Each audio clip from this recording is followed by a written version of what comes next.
Okay, hello everyone, and welcome to our session, Patterns Beyond AI, Open Source Methodologies and Tools for Investigation. Today we're having Julia. Hi Julia, a bit introduction about Julia, and she will introduce herself, of course, after I finish the introduction for the session. Julia is a researcher and engineer that explores the intersection of digital infrastructure and resistant, emerging, and disappearing communities.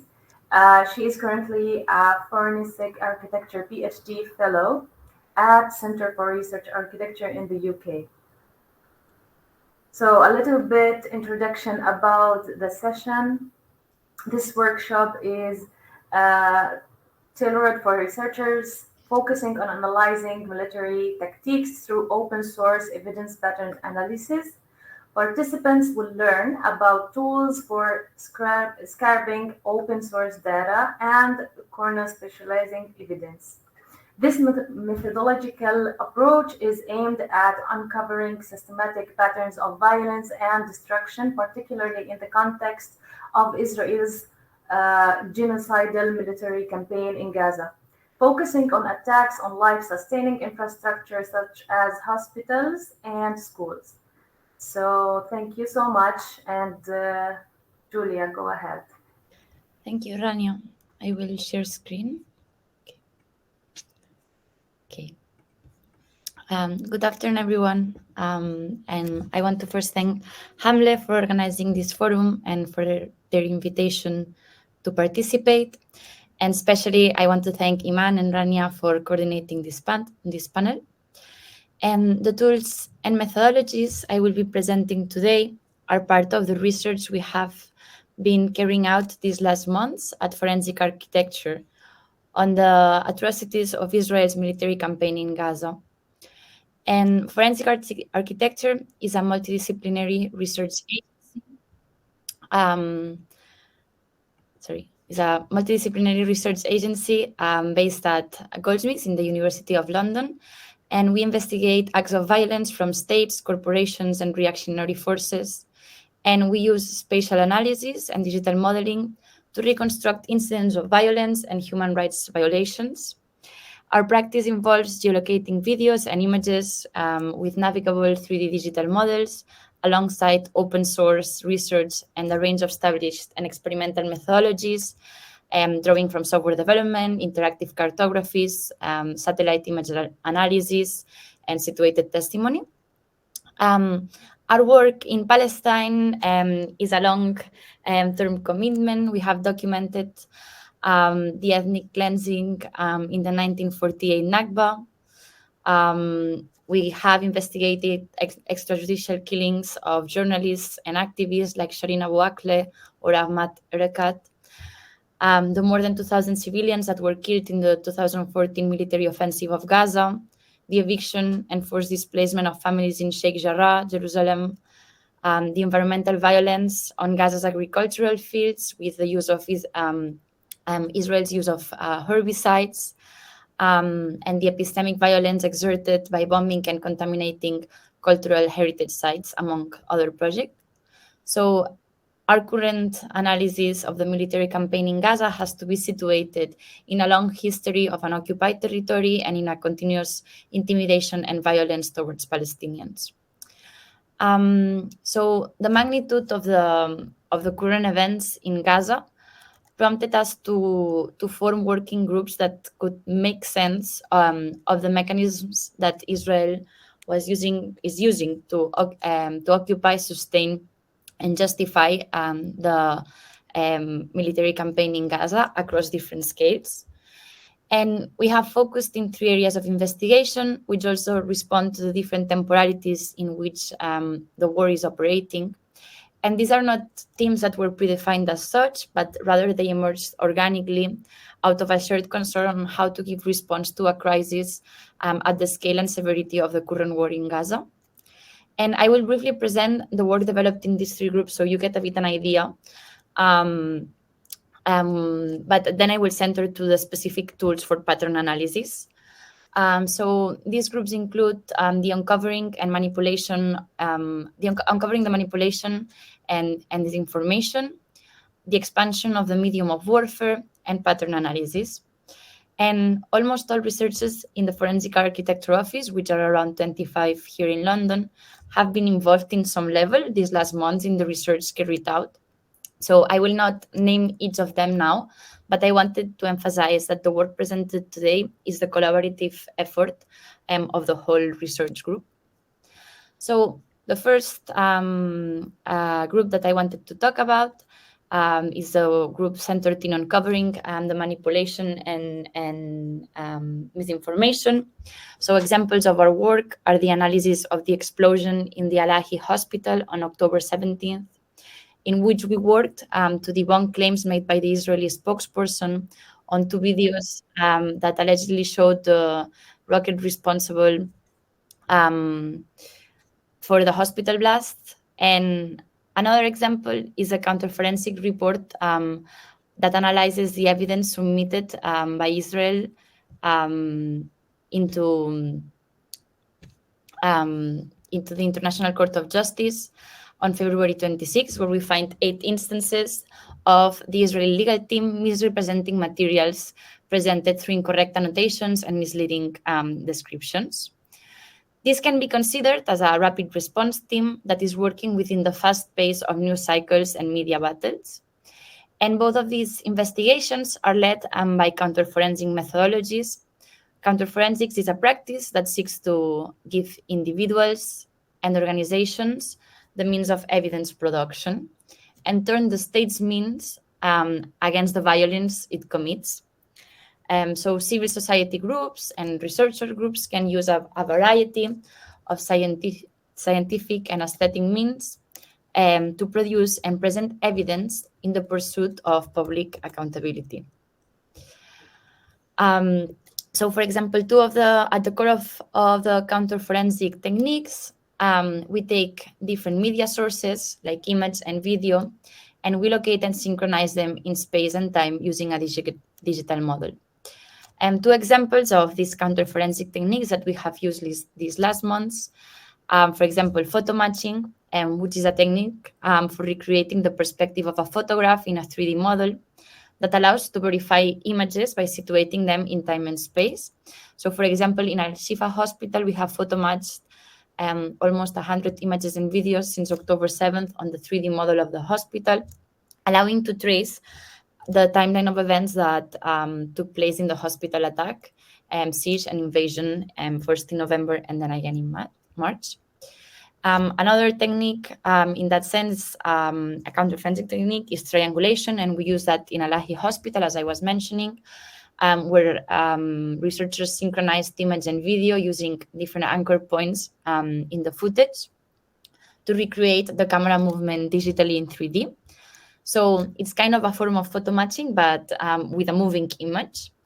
And this was used to triangulate the position of missiles at each frame and to determine their full trajectory. The second group has been focused on the expansion of the medium of warfare. So Israel's violence isn't solely centered in the destruction of homes and infrastructure in Gaza. They have also carried out a campaign to destroy agricultural land, aquifers, and archaeological sites, creating a form of pervasive medium of warfare. And we identify these as forms of slow violence against the environment, which is often indirect and diffused and happens at a slower pace, but is enmeshed in forms of colonial and military violence. Published in these last months, there is a study on the destruction of Palestinian cultural heritage, together with the environmental damage caused by pumping seawater into Gaza's aquifer, and more recently, an investigation examining the systematic targeting of orchards and greenhouses by Israeli forces since October 2023.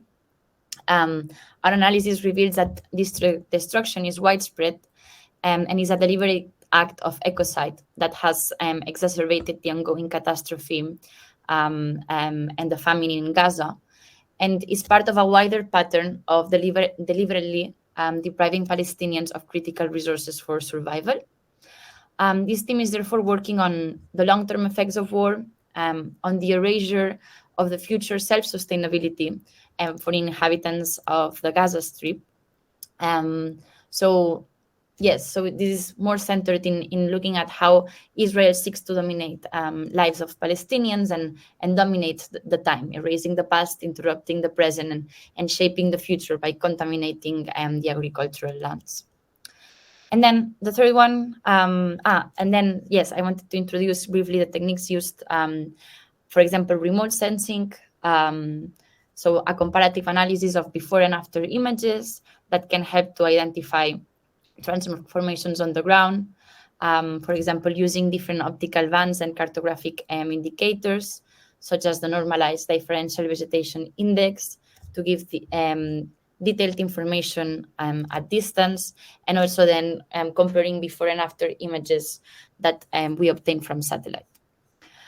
Now I will move to the third research group that has been formed on these last months, and I will present more extensively today the work that we have done in this sense. And this has been work investigating patterns of violence, and we understand by patterns of violence systematically and repeatedly imposing harmful conditions on a group with the aim of physically destroying them entirely or in part. And this can include actions like denying basic needs, creating dangerous environments, or preventing access to essential resources. And in this research, we have been retroactively analyzing the large amounts of news and reports coming from Gaza and threading them to identify these forms of systematic violence.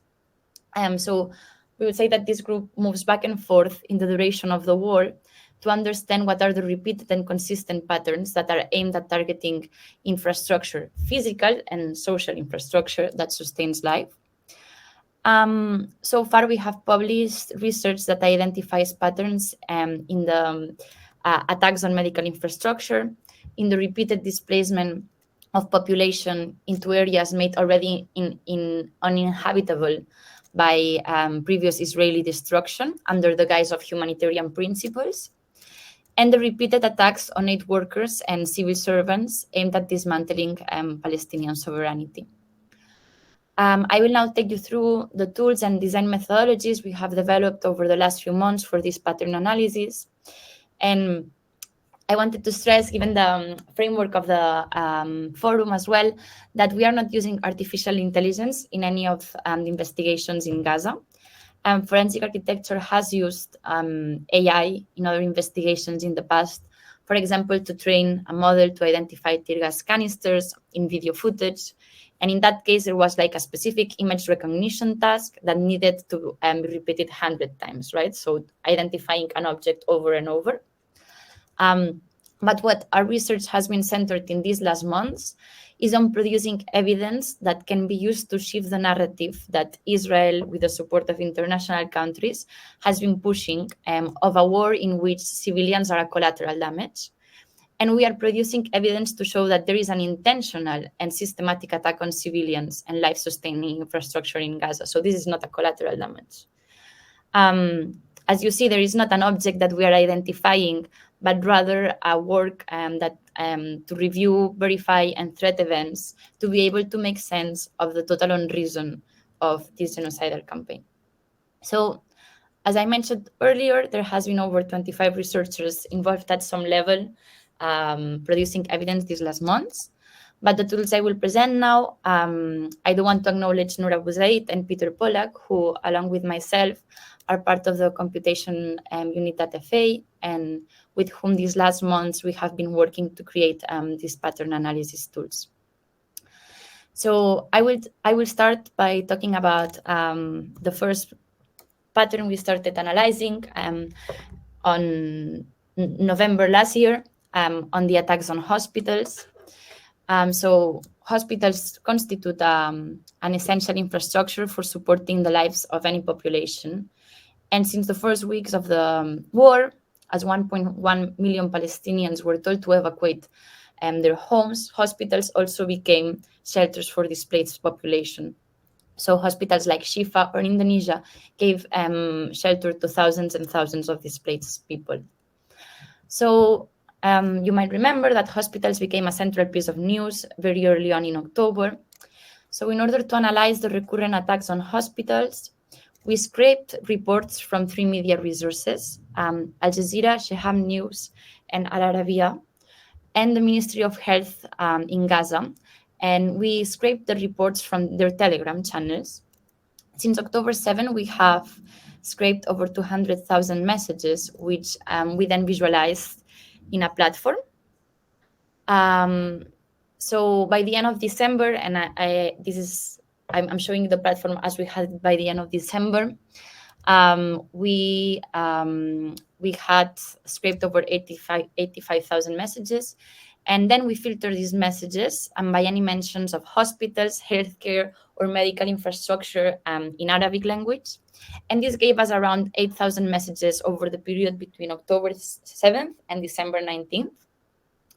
So we developed this interactive web-based platform to host these messages and be able to analyze them. We built out the platform out of a framework that Peter Pollack has been developing for visualizing 3D environments and 2D maps, which is like an internal tool that we have developed in forensic architecture, developed with JavaScript and using React libraries. So initially, we organized all of the messages, as you see here, with the possibility of translating them. And since not all of our researchers are Arabic speakers, like, for example, myself. Julia? Yes? To not interrupt you about the platform that you just mentioned, I have 2 questions here. The first question is from Rafiq. He's asking what platform or tool was used to do the scrubbing, or is it a tool that you guys did develop? And which leads us to another question from Wafa, asking us if this platform is developed by you. When will it go live, or is it still in the back end stage? Yes. So to scrape Telegram, we used an open source tool called Telegram Scraper that you can find on GitHub. I can maybe post the link at the end of the presentation. Also, Telegram gives the possibility to download from Windows computers. You can download the history of a channel, all of the messages and media. So the scraping tool is something that one can use, but actually Telegram already incorporates the feature to download its historic information of a channel. And then this, for now, is an internal tool. We want to, at some point, be able to maybe open it for the public and publish it. But in order to do that, it still requires some more work to make it more robust. Because now it has been like an internal tool of analysis, but down the line, as many other tools that forensic architecture has made open source in the past, we plan to make this tool available for researchers in other organizations or independent researchers. So I will continue now to explain. We then situated we had the possibility to filter media, for example, for media that contained visual evidence. So by clicking on an icon, we could see the visual evidence that was contained in media, and this was like a way for us to start verifying some of the information contained in the media. And then initially, we created this map with where we located all the different hospitals. And then, for example, one can click in a particular hospital and it will be filtered on the different Arabic terminology for that hospital. And one can then see all the messages corresponding to that hospital. So then initially, we started manually inputting events as we were seeing them. So, for example, we would filter, let's say, for Alahi Hospital, and then we have, maybe that's not the best example. Maybe I can show another one that has more events. Yeah, for example, Shifa Hospital. So we would check messages, and then we could add an event, and this is like a manual process where one would say, okay, what is the location, what is the hospital, what type of event is this, and for example, and then what time it was happening. Actually, the time it was happening is something that is created automatically, so one can find what relevant messages one wants to add, and then you, by adding these messages, it will take the time of the earliest message. And then we also created the possibility of editing existing messages and to add more information on editing existing events, to add more information on them. This turned out to be a very manual process, given that we had 8,000 messages. And then we started thinking, okay, what is maybe a way that we can make a pattern analysis of what's happening throughout messages, maybe identifying certain keywords, no, right? If we were already identifying some kind of events that were happening, like casualties or like attacks on surroundings, direct strikes, how could then how could we make this analysis repeatedly? So then what we started working on was on a matrix that could contain, sorry, I'm gonna close this, so we started working on this matrix that could contain information of all hospitals, and then we choose a series of keywords. For these keywords, we would then get all different synonyms in Arabic. So, for example, for surrounding, we had like 10 different ways that we could maybe see, like, okay, a street near a hospital has been targeted. There has been a targeting of an ambulance. So kind of understanding what was happening around. And then this way we started seeing, so we could in this timeline situate in time each message for each hospital. And then we could also situate the events. I'm just going to show now the messages, but around the time between October and November, we started identifying that there was a repeated pattern in hospitals, where hospitals were first attacked on their surroundings, then they were directly struck, they were sieged, and then they were invaded. For example, in Shifa Hospital, this can be very clearly seen. So there's these attacks on the surroundings, the strikes, the siege, and the invasion, and then the hospital goes out of service. So this was a way to check whether this was happening in other hospitals as well. And we could see like this repeated pattern in Kamal Adwan Hospital, in Al-Quds Hospital. These were the hospitals in North, because this was the period of October to December. We could see this in the Indonesia hospital. So we started seeing that there was this repeated pattern. And this became like an easy way also to navigate messages. So, for example, we can scroll to like a particular time that we want to get information on, or say, for example, we want to see all events concerning attacks on surroundings. So then we can filter for messages, or for a particular hospital, and we can filter for that. And then we also said, okay, maybe one is looking at these messages and you might want to zoom in and get some information of a particular message quickly without having to scroll. So then we would have the messages written on the timeline. And this was very useful because it allowed us at that point to start understanding these patterns of attacks on hospitals that would like later expand to the rest of Gaza. So by 20th of December, we published a platform that was analyzing these patterns and explaining how this was happening repeatedly in different hospitals. You can consult this platform on our website. So yeah, by 20th of December, when we published these platforms, the impact of the systematic and widespread pattern of destruction of medical infrastructure had put 28 hospitals in Gaza out of service, including all of those that are located in the north of the Strip. And since then, as population has been displaced further into south, we have observed similar patterns in other hospitals. So then this infrastructure that we built in this case was used for hospitals, but we then also used it to analyze what attacks in schools were looking like, and different, I'll show you For example, recently we've been using it to track attacks on aid distribution. So then the second pattern identification that we worked on, sorry, 1 second,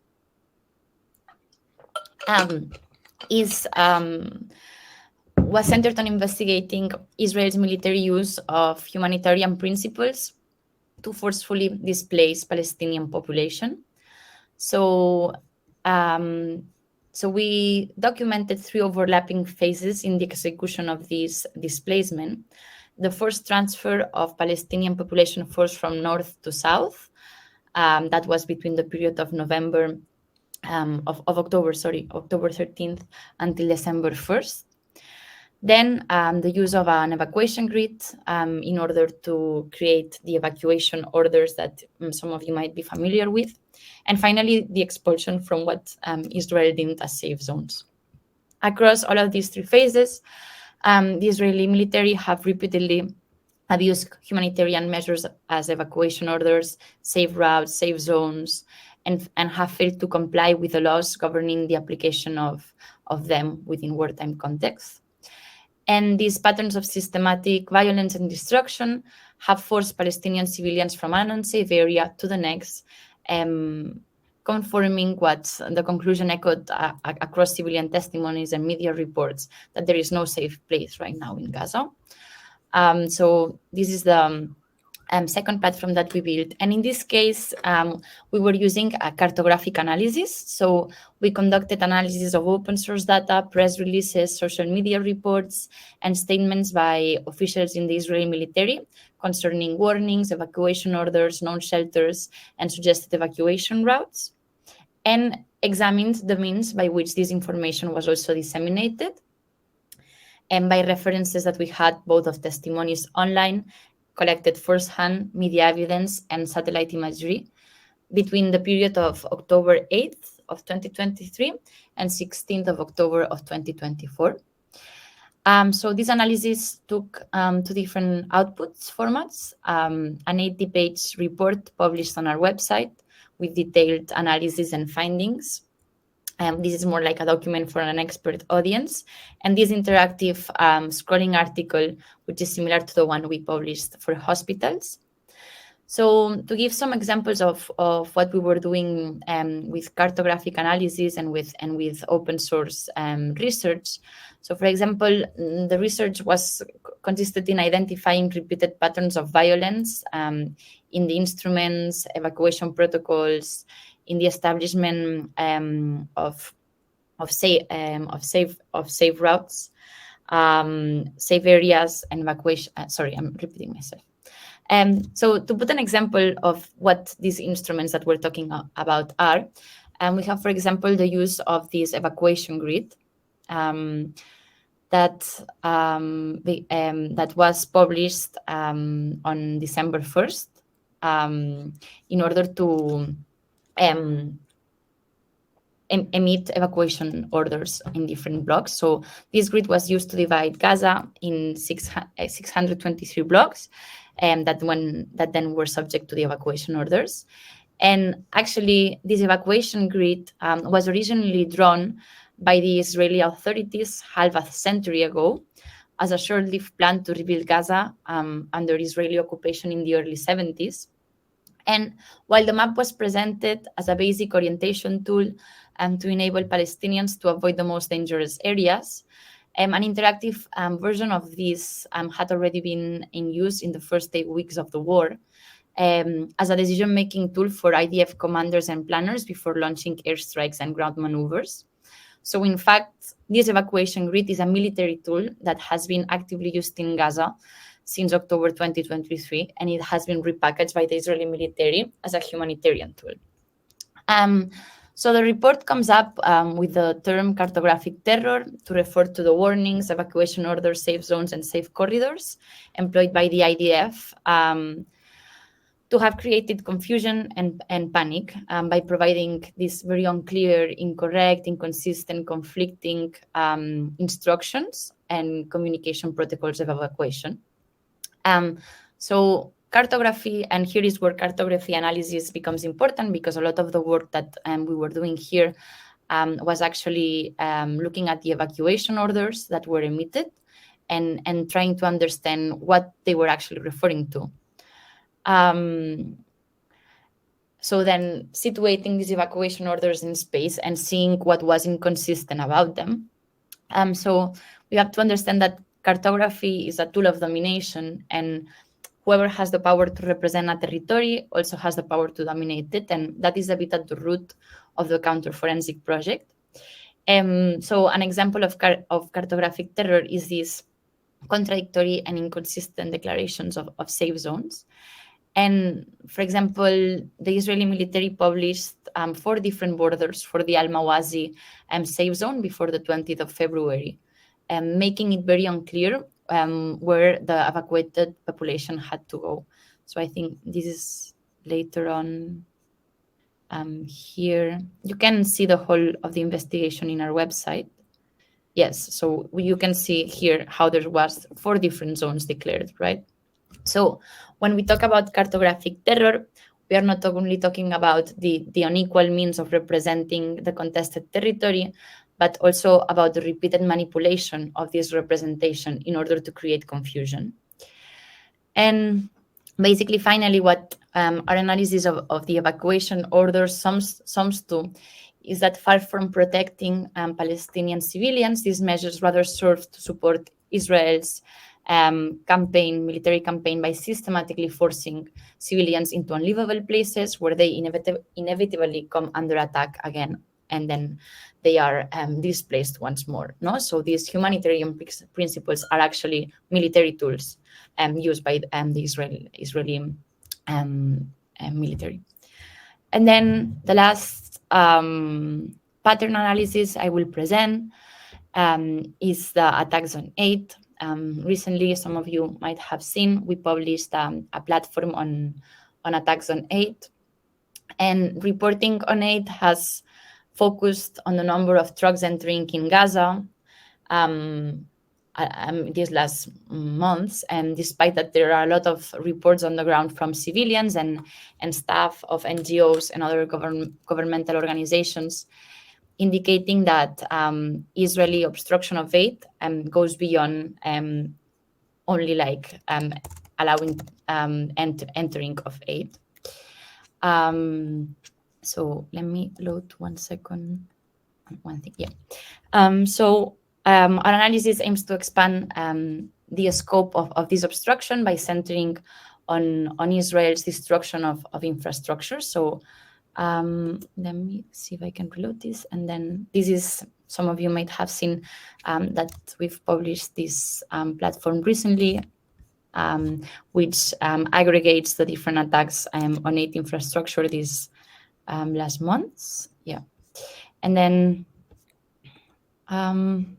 yes, so we have broken the attacks on aid into 4 distinct categories: attacks on civilians seeking aid, attacks on aid infrastructure, including distribution and administrative centers, attacks on aid convoys, and attacks on personnel responsible of aid distribution. And incidents from each category can be traced temporally and geographically within our interactive map. And in this case, we both used open source research using Twitter, Instagram, and reporting by humanitarian organizations like Euromed, Human Rights Monitor, MSF, Médecins Sans Frontières, and others. And we also adapted the tool that I was showing you earlier to look into attacks on civilians, on personnel, on infrastructure, and on convoys. So here, rather than having the different hospitals, what we have in our grid are the different locations. So important checkpoints, and roundabouts where there have been repeated attacks on civilians seeking aid, and then different neighborhoods that where there were distribution aid points. And in this case, we've been looking at the span from October 7th up until the end of May, and that's the latest scraping that we did. And then in this case, we were looking at, for example, infrastructure that was attacked, convoys that were attacked, and how this was operating. And then this is like a helpful tool to analyze some of the forms that the attacks are taking. And then in order to verify the attacks on infrastructure, we used satellite imagery from Planet, and then we built a tool with Python in which we could input a list of locations. So, for example, we downloaded from OpenStreetMaps the locations of amenities within Gaza. And, for example, we wanted to look at what was happening with drinking water stations, fuel stations, or community centers, which are part of the basic infrastructure to sustain life.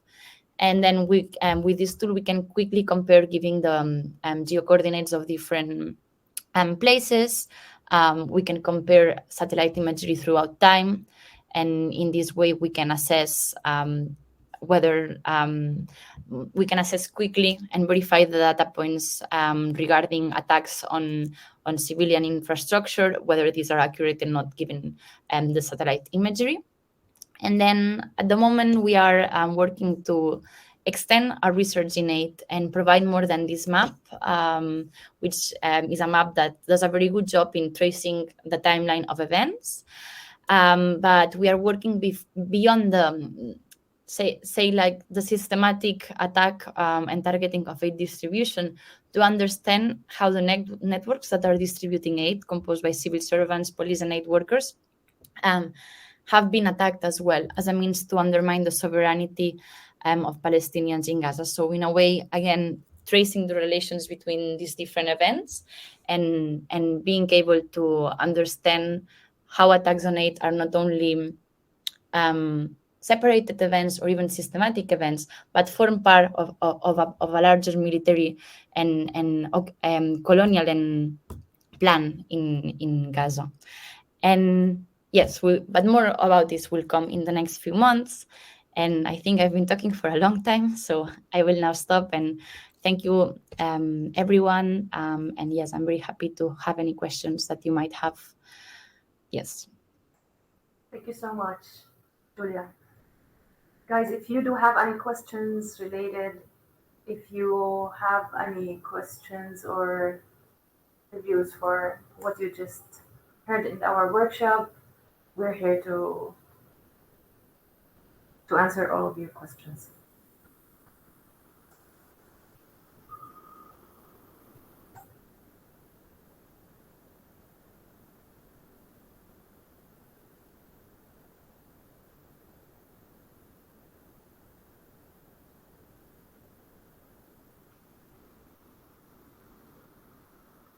We have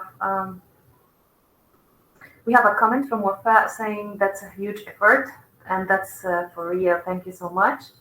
And we hope we can see it open in the public with methodologies.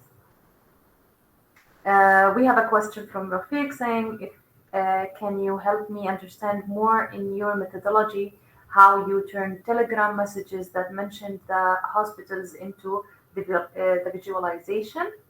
And also, did you verify the claims? Yes, so I can maybe go over that again. Yes. Let me load. Okay. Here. Yes, so the idea here would be that we will look for any synonyms, for example, of the word referring to attacks on surroundings. So, for example, here, if I click on surroundings, you will see like references that are like tagged in purple that make reference to surrounding. So here, for example, the vicinity of a hospital. So that would be like kind of the word that we would put in a list of synonyms that mention surroundings. Or, yeah, so you here, vicinity. I mean, I'm translating it. In Arabic, there's different expressions. So we were looking at those expressions in Arabic and say for attacks on surroundings, we might have 10 different expressions. So then we're trying to look at how many times that is mentioned for the Indonesia hospital. So attacks on surroundings in the different ways that can be expressed, how many times does that appear, and with what frequency. So, sorry, I want to only show the messages. So here, for example, for Indonesia hospital, all the messages that appear here as attacks on surrounding, when one goes to the timeline here, this each message will be situated in this timeline. So it's like a data visualization of each of these messages. So this allowed us to compare the frequency of when those messages were appearing, and then kind of see, as you see, like, for example, these are attacks on surroundings. These are like strikes. And then here, for example, you can see the siege and the invasion, right? Yeah. So that was a pattern that we were looking for. And then once we had this, it was very important to verify it. So we were relying on messages that had visual evidence. So in order to verify that this is not just a mention that might not have any visual evidence, we filtered for messages that had visual evidence. So for example, here, well, now this video, one cannot see it, one needs to open Telegram, but we were verifying that there was the visual evidence confirming what we were seeing as a pattern in this timeline. I have two questions, and I do have another question from the participants. But what about the words that contain special characters, such as hashtags or special characters that could be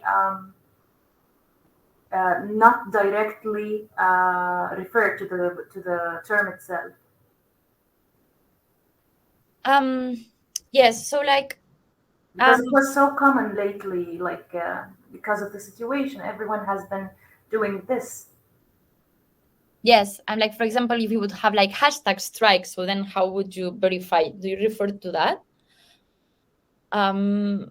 Well, I mean, that is true that it does have the limitation sometimes of making sure that a mention of Indonesia hospital, does it always mention something that happened in the Indonesia hospital, or could it be more of a broad message? And that is like a possibility.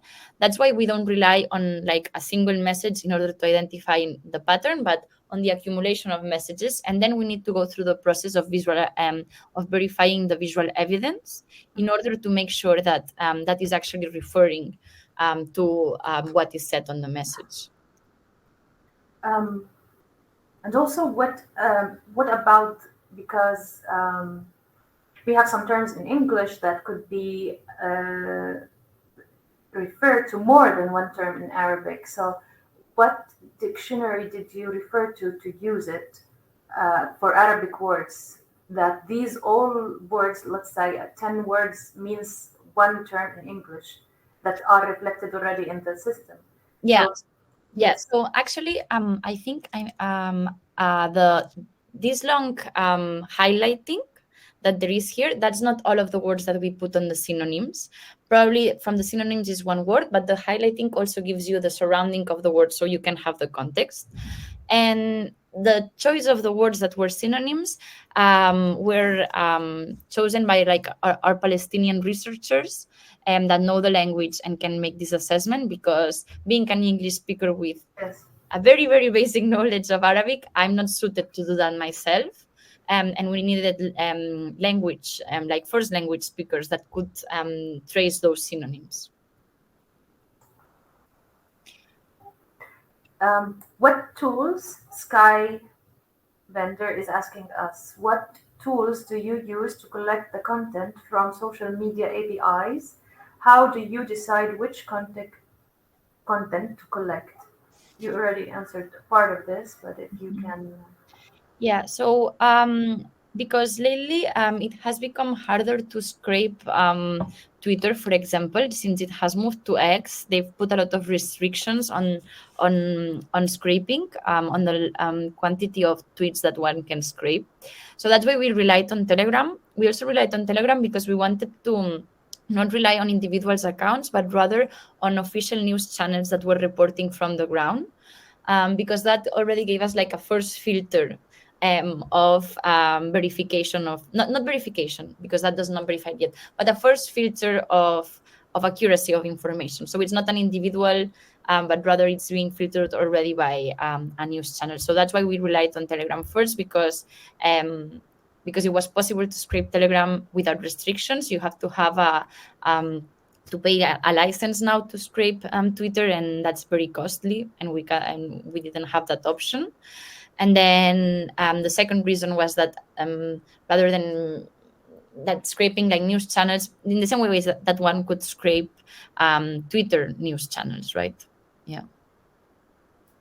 And was there a second question? Sorry, now I don't remember. I have a question from Rafiq. I hope, Rafiq, you got the answer about how did you process the language? Did you rely on the NLP project already released in Arabic? As Julia said, there are also Palestinian researchers working on this, but if you want to add anything else. Yeah, exactly. We are like we've actually have used no natural language processing algorithms to do this. This has been done, selecting the synonyms has been done by Arabic language speakers. And for each word we have maybe 10-12 synonyms, so it's not like super extensive, because once you start looking at the messages, they were identifying, okay, this is said many times in this way, so it might not be like extensively to get all of the synonyms of all messages, but it does represent a large quantity sample. Yeah. Labiba is asking also, are there any plans on using data from other platforms such as Twitter or X, Twitter previously X, or Instagram, where there was a lot of visual evidence posted by journalists? What are the broader goals of this visualization project? Yes. So, for example, as I was explaining in the project, for example, that we did of cartographic analysis, and also in the ة project, we've relied a lot in open source visual evidence, for example, coming from Twitter and Instagram. And this has been more of like a manual process of when we see a video from an account, all of the researchers are following the various accounts, and then we have a spreadsheet where we're putting them. So actually, we do need the visual evidence in order to verify events, and we rely on the visual evidence to verify them. So I'm saying that, for example, in the Shifa Hospital platform that you can also see in our website, we have the 3D model of the hospital, and we've got like over 100 videos and images that appear on Instagram and X that have been photo matched to the model. So to answer your question, it's not enough to do an analysis, a language analysis, but we always need to verify the visual evidence. Thank you so much, Julia. Okay, if anyone do have any other comment or question. Otherwise, if you want Julia to add anything additional, or maybe we can make a closure. Yeah, I think I've talked a lot already. But thank you so much, Rania, and everyone for attending. And yeah, if you have any further questions, you can contact Forensic Architecture, or yes. And thank you for being here. Thank you so much. Thank you so much for this research. It is really helpful, and understanding the patterns using AI, and take the things, the analysis as a process, as a whole methodology to this stage is is really amazing. Thank you so much for this work. If you can please also provide us with the platforms URL, this will be so great. So many thankful thoughts from our participants. Thank you so much, guys. Thank you for listening. Thank you, everyone. And Rafiq is asking if we can have an access to test your analysis platform. Yeah, I replied to Rafiq saying that he has to wait a bit for that, but hopefully that won't take forever. Okay, thank you so much. Thank you. Thank you, everyone, and please join us for another workshops in PDF. We are continuing to make workshops until 9 p.m. So see you there, and thank you so much for joining this session. Bye bye. Bye, shukran.